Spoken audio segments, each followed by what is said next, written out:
Hi guys, good morning! So for breakfast, ay gagawa ako ng fresh juice muna. Gumamit ako dito ng celery, carrots, cucumber at saka orange.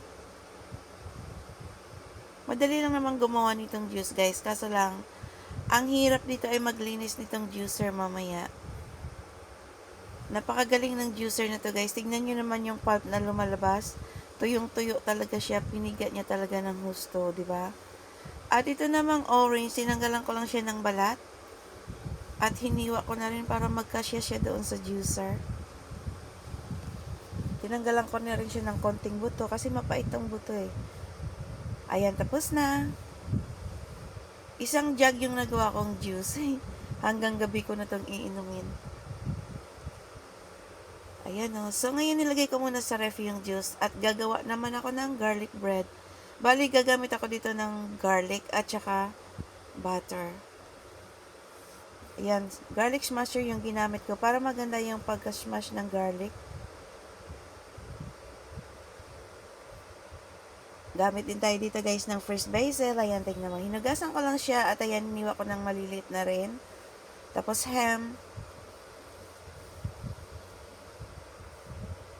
At saka cheese. So, ngayon ready ng lahat. Bali, mix ko lang yung garlic at saka yung butter. Nilagyan ko na dito ng sweet basil. Ayan. Mix lang. Ayan, ready na. So, ready na nating ilagay sa ating tinapay. Bali, baguette na tinapay yung ginamit ko. So, spread lang natin muna yung ating garlic mixture. Tapos, lalagay na tayo dito ng ating cheese. Ham. Ayan, tsaka cheese ulit. At tsaka konting basil sa taas para naman maganda. Ngayon, ready to bake. So now, this is it. Garlic bread is ready. Breakfast is ready. So guys, tingnan niyo yung juice. So, diba ang galing? So, pagandahin na rin natin. Lagyan natin siya ng milk at tsaka straw. Ayan. So now, this is it. It's eating time. Tingnan niyo guys yung garlic bread. Ang bango at ang ganda. Napaka-crunchy ng garlic bread, guys. Tingnan nyo. Unang kagat. Sobrang sarap.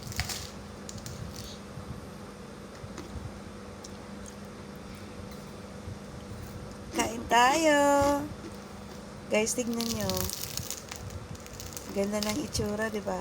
At saka ang sarap na rin. Thank you for watching.